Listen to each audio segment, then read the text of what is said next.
오늘 은혜 받으실 말씀은 요한일서 4장 9절 말씀입니다.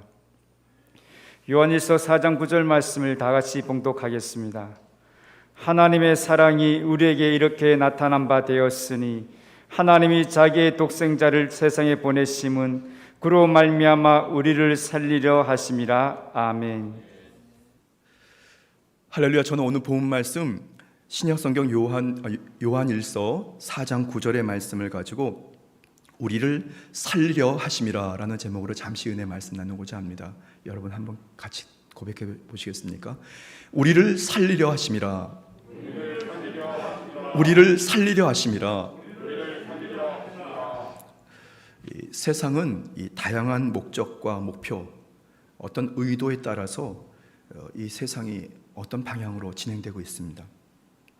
사업을 경영해도 어떤 사업의 목적과 목표, 이념을 가지고 의도를 설정해서 그 기업의 이윤을 극대화하기 위한 것 중요합니다. 나라와 민족, 국가도 역시 경제 발전이나 또 국가 안보, 그리고 사회 안정과 또 기술, 그리고 지식의 발전들을 위해서 어떤 분명한 목적을 가지고 나라가 그렇게 진행되고 있는 것이 사실입니다. 초대교회 당시에 영지주의라고 하는 잘못된 그 이단 교리로 교회의 성도들이 혼란이 오게 됐습니다. 예수님께서 승천하신 이후에 주님께서 곧 오시리라고 하는 말씀을 붙잡고 있었던 이 초대교회의 여러 성도들이 하루가 지나고 한 달이 지나고 1년이 지나는데 변화되는 건 없고 예수님은 오지 않으시고 핍박이 더 강해지면서 이러다가 우리 다음 세대들이 어떻게 될까 하면서 한 분 한 분 같이 신앙생활했던 우리 신앙의 동료들이 한 분, 두 분 하나님의 부름을 받고 소천하게 됩니다. 불안하고 또 염려하면서 각종 이단 사설에 저희들이 흔들리게 되는 와중에서 이 요한일서 기자는 바로 예수 그리스도에게 집중하십시오. 여러분, 주님은 살아계십니다. 주님은 독생성자 예수 그리스도, 주님이 저와 여러분을 살리는 분이라고 하는 메시지를 오늘 이 요한일서를 통해서 말씀하고 있습니다. 오늘 본 말씀은 바로 우리를 향한 분명하고도 확실한 하나님의 목적과 의도가 기록되어 있는 이 성경 말씀입니다. 세상을 창조하신 창조주 하나님, 절대 주권자 야훼 하나님께서 저와 여러분들을 살리려 하신다라고 하는 분명한 목적이 성경에 기록되어 있습니다. 확실한 의도를 우리가 알고 하나님의 그 의중을 살피면서 저와 여러분들이 매일매일 주님의 그 목적에 따라 우리가 선한 도구로 쓰임 받아야 합니다. 성경 전체의 가장 핵심적인 성경 구절이 있다면 요한복음 3장 16절 말씀인데요. 하나님이 세상을 이처럼 사랑하사 독생자를 주셨으니 이는 그를 믿는 자마다 멸망하지 않고 영생을 얻게 하려 하심이라. 다시 오늘 요한복음 3장 16절 말씀에 그렇게 말씀하고 있습니다. 영원한 생명을 얻게 하시려고 하는 하나님의 목적이 계셔서 이 땅에 예수 그리스도를 보내주셨고 그의 십자가를 통해서 저와 여러분들은 다시 한번 생명을 얻고 다시 생명을 얻으면서 하나님의 놀라신 그 살리는 또 살게 되는 역사를 만나게 됩니다. 성경의 핵심적인 구절에도 여전히 우리를 살리려 하시는 하나님의 의중과 목적들이 계속해서 기록되어서 나오고 있습니다. 그런데 전제는 바로 주를 믿는 자입니다. 주 예수 그리스도를 바로 나의 구세주로 영접한 자, 아무나가 아니라 주를 믿는 자라고 분명히 전제하셨습니다. 바로 오늘 거룩한 주의 존전에서 예배드리시는 여러분들입니다. 여러분들은 하나님의 선한 목적에 따라 하나님의 분명한 목표에 따라서 여러분들은 살게 되는, 살려지게 되는 거룩한 은혜를 잊게 되는 것을 믿으시기를 바랍니다. 이 학습 능력이 뛰어난 이 학생들의 공통점은 바로 선생님들의 그 의도하는 바를 잘 살핀다는 것인데요. 선생님이 왜 그 말씀을 하시는지, 선생님이 나에게 뭘 원하시는지를 그걸 잘 이해하는 학생들이 바로 성적이 좋은 학생들, 선생님의 그 어떤 목표에 따라 잘 따라가는 학생들입니다. 그런데 그 학생들의 공통점 중에 하나가 바로 선생님과 눈을 잘 마주친다 그래요. 그래서 눈으로 서로 소통하고 말한다고, 이해한다고 합니다. 여러분들은 주님과 그렇게 영적으로 주님과 이 눈을 마주치시면서 계속해서 소통하십니까? 하나님의 의도가 무엇인지, 때로는 우리에게 지금 코로나19 바이러스라고 하는 이 팬데믹의 상황이 하나님의 의도가 무엇인지 우리가 말씀을 통해서 주님의 의중을 한번 잘 살피는 것 중요합니다. 우리가 예수 그리스도를 믿는 그 신앙으로 하루하루 살아가면서 성령 충만을 왜 받아야 하는지, 성령 충만 받게 되면 어떤 역사와 은혜가 있게 되는지를 하나님의 의중을 잘 살피면서 은혜를 구하고 성령을 구하고 성령과 동행하면서 우리는 매일매일 그렇게 하나님이 기뻐하시는 살게 되는, 살아나게 되는 그런 은혜가 있게 되는 것을 믿으시기를 바랍니다. 성도를 향하신 창조주 하나님의 분명한 이 목적과 의도, 바로 한결같이 저와 여러분들을 살리시는 데 집중하고 계십니다. 여러분이 그 사실을 인정하시든지 인정하지 않으시든지 상관없이 주님은 바로 그렇게 우리를 살리십니다. 그런데 상대의 목표와 목표를 잘 알아도 오히려 큰 위로가 되는 것을 알고 계십니까? 하나님의 의중을 잘 살펴서 주님이 어떤 뜻을 갖고 계신지를 우리가 이해할 때 우리에게 분명히 위로가 있고 힘이 생기게 되는 것입니다. 결국 살게 되는 축복을 얻게 되는, 변함이 없는 주의 은혜를 잊게 되는 것을 믿으시기를 바랍니다. 오늘 여의도 직할성전 대성전 일부 예배 참석하신 여러분들, 그리고 또 유튜브 온라인 예배로 함께 예배드리는 여러분들의 삶의 가정에 바로 살게 되는 하나님의 의도대로 그 기적이 일어날 것을 믿으시기를 바랍니다. 믿으시기를 바랍니다. 우리를 살리려 하시는 하나님의 그 의도, 또 하나님께서는 어떤 하나님이시냐면 첫 번째, 좋으신 하나님이십니다. 한번 같이 고백해 보실까요? 좋으신 하나님, 좋으신 하나님. 이 좋으신 하나님께서는 이 성경 곳곳에서 그의 사랑에 대해서, 바로 주님께서는 이런 사랑으로 바로 사랑하는 선택한 성도들을 선택하시고 사랑하신다는 것이 표현되어 있습니다.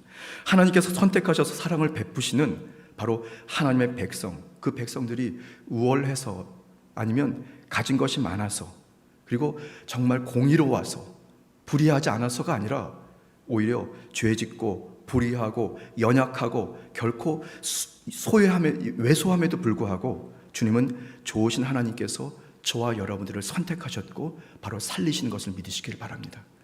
왜냐하면 주님은 좋으신 하나님이시기 때문에. 신명기서 7장 6절에서 8절 말씀입니다. 너는 야훼 내 하나님의 성민이라.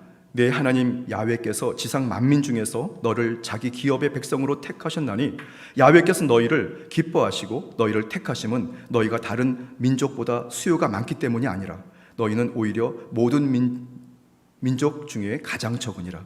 야훼께서 다만 너희를 사랑하심으로 말미암아 또는 너희 조상들에게 하신 맹세를 지키려 하심으로 말미암아 자기의 권능의 손으로 너희를 인도하여 내시되 너희를 그 종되었던 집에서 애굽 왕 바로의 손에서 속량하셨으니라고 말씀합니다.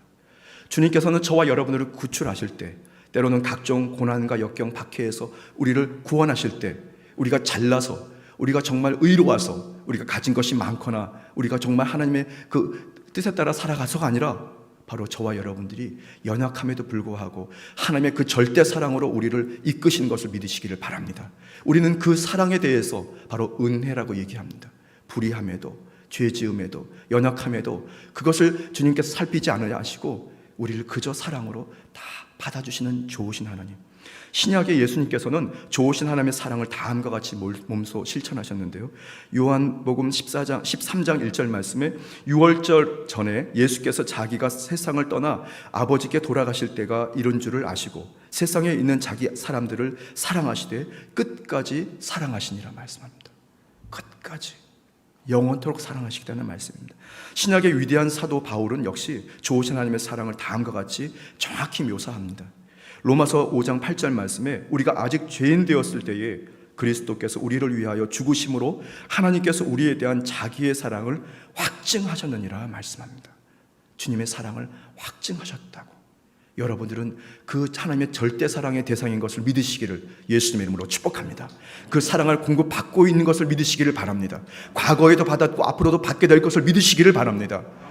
하나님의 그 의중을 우리가 아는 이상 우리는 두려워하거나 염려하거나 때로는 누군가를 미워하거나 정죄할 이유가 없습니다. 우리는 사랑을 받는 사람들이기 때문에, 변함없는 사랑을 받는 사람들이기 때문에 좋으신 하나님의 사랑은 의무도 아닙니다. 형식도 아닙니다.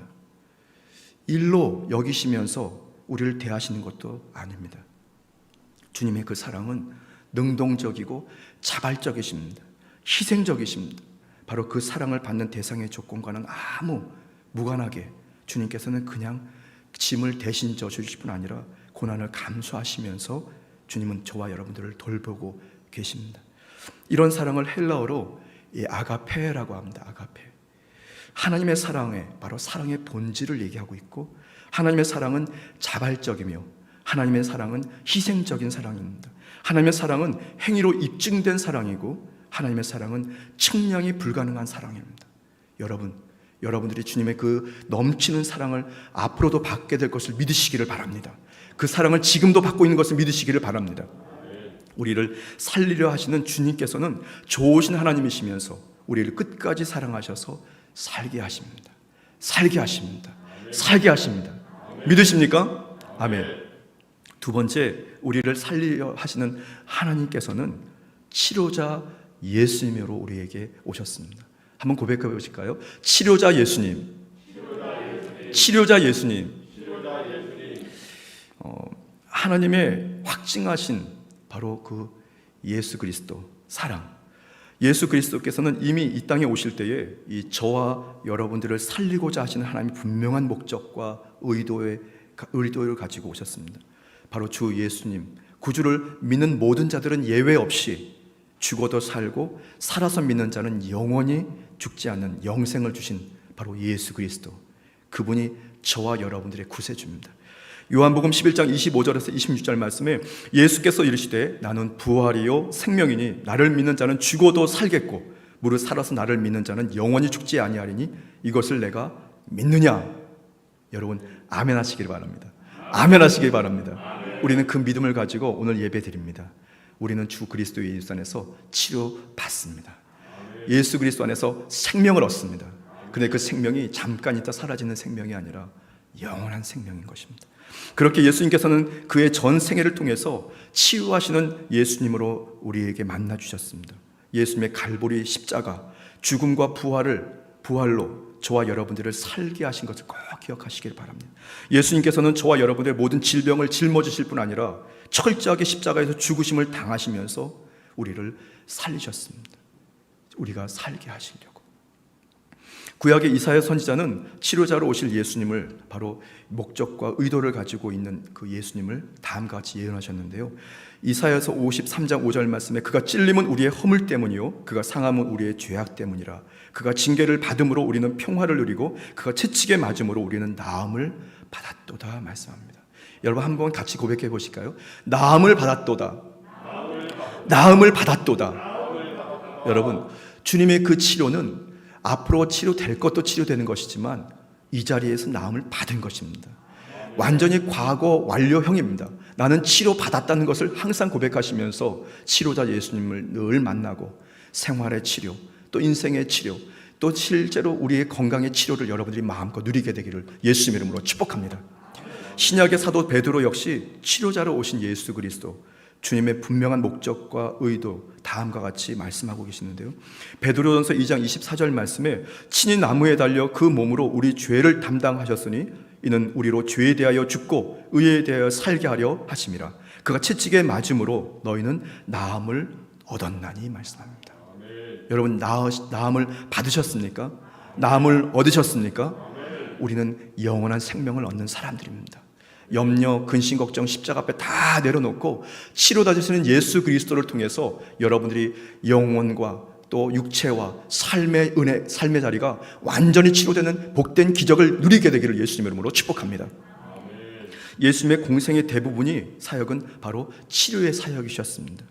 유능한 의사는 독수리의 눈과 사자의 마음과 양의 손을 가지고 있다, 이런 어떤 그 서양의 격언이 있거든요. 예수님께서는 십자가를 지시기도 하셨지만 십자가를 사용하신 분입니다. 그래서 우리를 치료하십니다. 이 시간에도 주님께서 십자가에서 죽은 그 주의 보혈, 주의 갈보리 십자가를 바라보고 주님께 신음할 때에 우리는 그 자리에서 치료받는 것을 믿으시기를 바랍니다. 예수님께서는 만병의 의사이시면서 유일한 명의가 되신 분입니다. 우리의 병든 몸, 우리의 상한 심령, 우리의 상한 생활과 환경을 주님 앞에 다 드러내어 놓고 눈을 마주치시면서 제가 이것 때문에 괴롭습니다.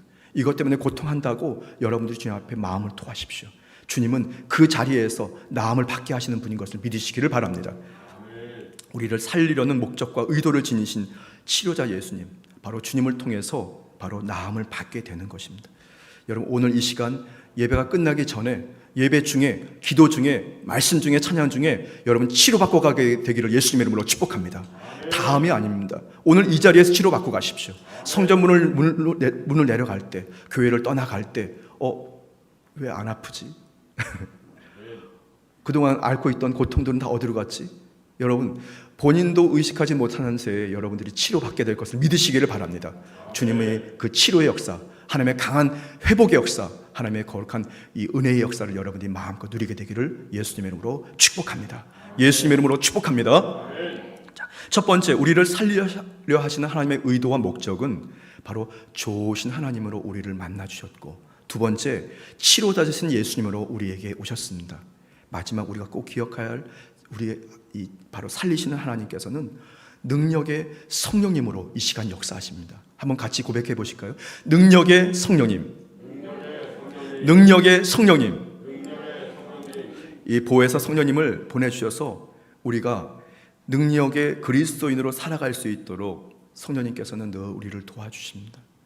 말이 어눌하고 실제로 우리의 태어나기를 연약하게 태어난 육체라 할지라도, 때로는 부요한 가정에서 태어나지 못하고 때로는 어려운 가정에서 태어났다 할지라도, 때로는 우리가 결단력이 없어서 또 우유부단한 성격 때문에 인생을 매일매일 실패하는 인생을 산다 할지라도, 우리가 주 예수 그리스도의 영이신 성령님의 도움을 구할 때 어느 순간 저와 여러분들은 완전 딴판의 인생을 살아가게 될 것을 믿으시기를 바랍니다. 예수님께서는 이 땅을 떠나실 때 저와 여러분들을 고와 같이 내버려 두지 아니하시고 우리에게로 다시 오시겠다고 약속하셨습니다. 요한복음 14장 16절에서 18절 말씀에 내가 아버지께 구하겠으니 그가 또 다른 보혜사를 너희에게 주사 영원토록 너희와 함께 있게 하리니 그는 진리의 영이라. 세상은 능히 그를 받지 못하나니 이는 그를 보지도 못하고 알지도 못함이라. 그러나 너희는 그를 아나니 그는 너희와 함께 거하시며 또 너희 속에 계시겠습니다. 내가 너희를 고아와 같이 버려두지 아니하고 너희에게 오리라 말씀합니다. 이 시간 성령님과 소통하십니까? 이 시간 성령님과 여러분 교제하십니까? 성령님이 저와 여러분의 중심에, 때로는 여러분 좌우에, 앞뒤에 계신 것을 믿으십니까? 성령님께 전폭적으로 도움을 구하고 주님을 의지하십시오. 성령님께서는 여러분의 쉬는 소리를 헤아리시면서 저와 여러분들을 살리시는 하나님의 거룩한 은혜가 있게 될 것을 믿으시기를 바랍니다. 저는 지금 잠깐 한 가지 간증을 드리려고 하는데요. 이 간증의 제목을 세월이 흐르고 알게 된 것, 이렇게 좀 붙여봤습니다. 세월이 흐르고 알게 된 것. 어떻게 보면 저의 인생에서 두 번째 섬기게 됐던 교회였는데요. 중국 산동성 청도에 청도 순복음 한인교회라고 있습니다. 중국 청도수 한인교회에 저는 선교사 파송을 받고 그곳에서 만 7년 동안 사역을 하는 중에 교회에 출석하는 여러 성도 중에서 단 한 명도 소천한 분이 없었습니다. 만 7년 동안 교회에 소속되어 있는 성도들 중에 한 명도 소천한 분이 없었습니다. 세월이 흐르고 어느 권사님께서 저에게 얘기해 주셨어요. 그 권사님 뭐라고 하셨냐면, 제가 2013년 8월 4일 주일부터 사역을 시작했는데, 권사님의 말씀에 의하면 교회에 부임한 지 얼마 되지 않은 때쯤에 저희 입에서 이런 얘기를 했다고 합니다. 최소한 이곳에서 사역하는 중에 돌아가시는 분이 없어야 하겠습니다. 이렇게 제가 얘기를 했대요. 전 지금도 기억이 안 납니다. 그런데 이 사실을 저는 잊고 있었는데, 그런데 그 당시를 한번 회상해 보니까 그 교회에 파송돼서 교회에 많지 않은 성도들, 그리고 거대한 교회, 그 교회를 보면서 하나님, 저가 뭘 해야 됩니까? 저를 좀 불쌍히 여겨주십시오. 좀 도와달라고 성령님께 전폭적으로 의지를 할 수밖에 없었습니다. 그리고 실제로 성령님께 전폭적으로 의지했었습니다. 그런데 그때 당시에 저의 그 심중이 어떤 마음이었냐면, 이 사실 해외 이민 생활이 결코 쉽지 않거든요. 그리고 이렇게 선진국, 선진 문화로 되어 있는 이 어떤 나라에 가면은 어떻게 보면 여러 가지 유익도 구할 수 있지만, 글쎄요, 중국이라고 하는 것은 선진 문화를 배우는 곳은 아니라고 생각합니다. 약 15년에서 한 20년 정도의 후진 문화의 후진 정신을 갖고 살아가는 나라인데, 그런 상황에서 한국인으로서 살아가는 것, 이방인으로 살아가는 게 결코 쉽지 않습니다. 말도 안 통하고 의식 수준도 낮아서 도대체 이해가 안 돼서 왜 이렇게 살지? 이런 의식을 살아갈 수밖에 없는데, 그 성도들을, 소수의 성도들을 보니까 마음이 사실 편하지 않았습니다. 왜냐하면 성령님께서 저에게 그들에게 긍휼이라는 마음을 주셨습니다.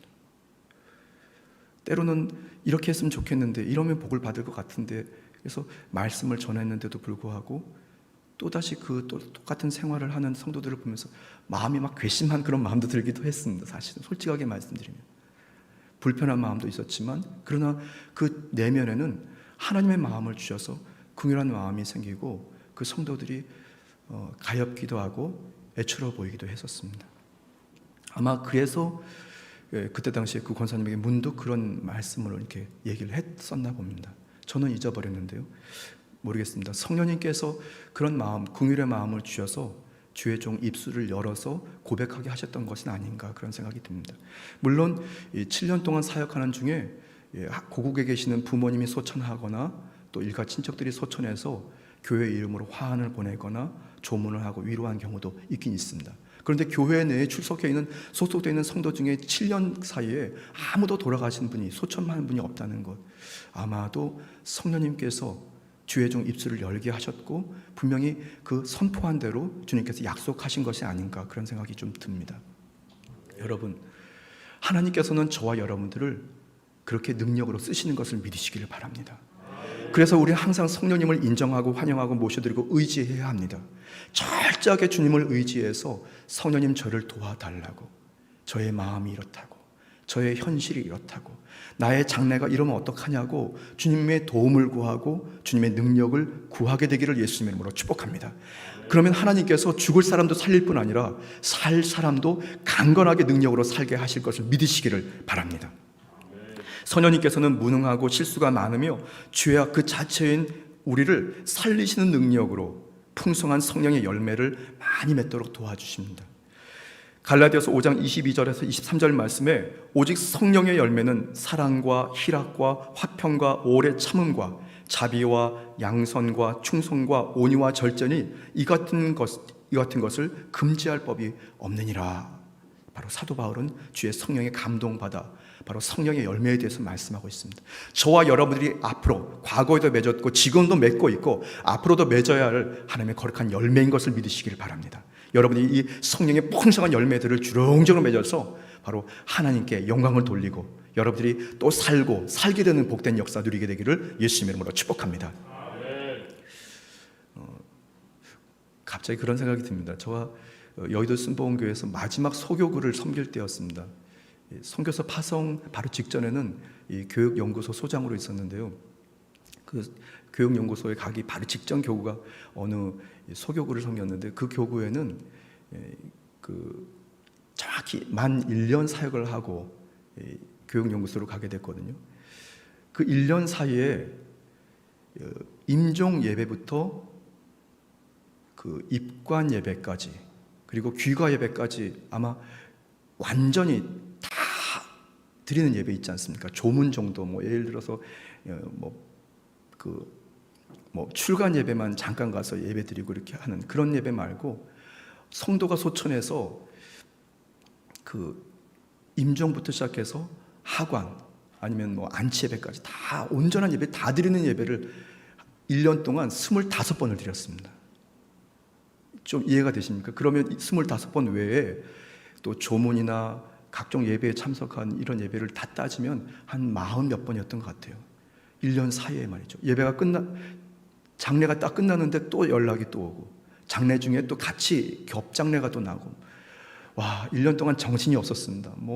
전라도 부안부터 시작해서 목포 한 것이 모조리 다녔던 기억이 나는데, 그런데 중국에 갔었는데 거기서는 7년 동안 아무런 장례가 한 번도 없었어요. 참 이건 저거 암만 생각해도 야 이거 하나님께서 어떻게 그렇게 하시는지 모르겠습니다.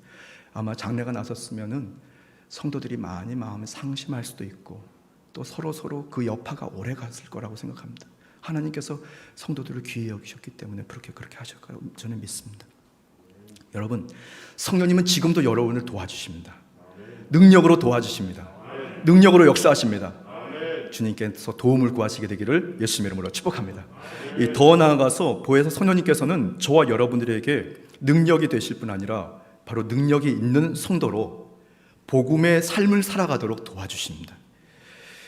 좋으신 하나님, 치료자가 되시는 예수님, 능력의 성령님으로 살게 된 저와 여러분들이 누군가를 살리는 데 도구로 된다는 것, 여러분 얼마나 행복한지 아십니까?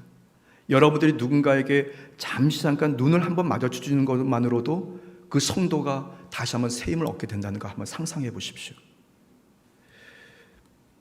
조금 지난 이야기지만 제가 여의도 순복음교회 교육자가 되어서 처음 파송된 곳이 김포 성전이라고, 지금은 그 여의도 순복음 김포 성전이라고 부르는 건가요? 김포 교회라고 불리는 곳이었는데 거기에 청년 대학부의 어떤 학생이었습니다.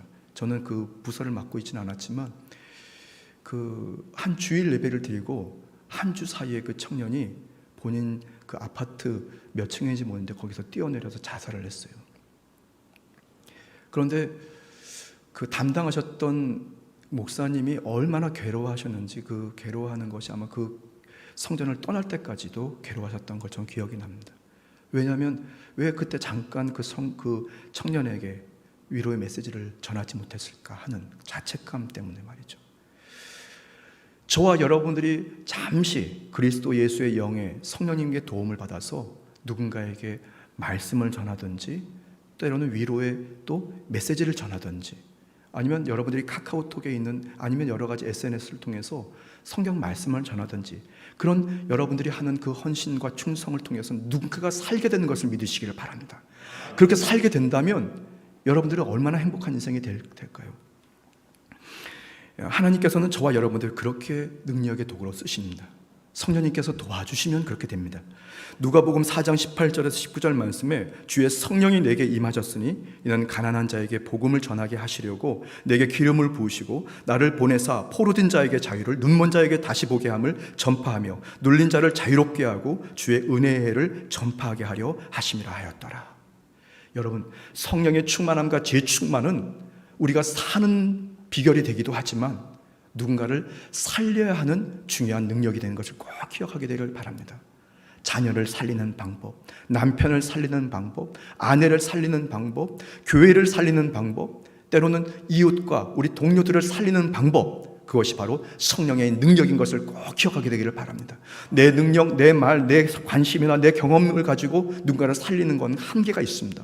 그러나 성령님의 능력을 공급받게 되면 반드시 저와 여러분들이 복음의 삶을 살 뿐 아니라 누군가를 살리게 하는 바로 능력의 성도로의 삶을 살게 되는 자신을 발견하게 될 줄 믿습니다.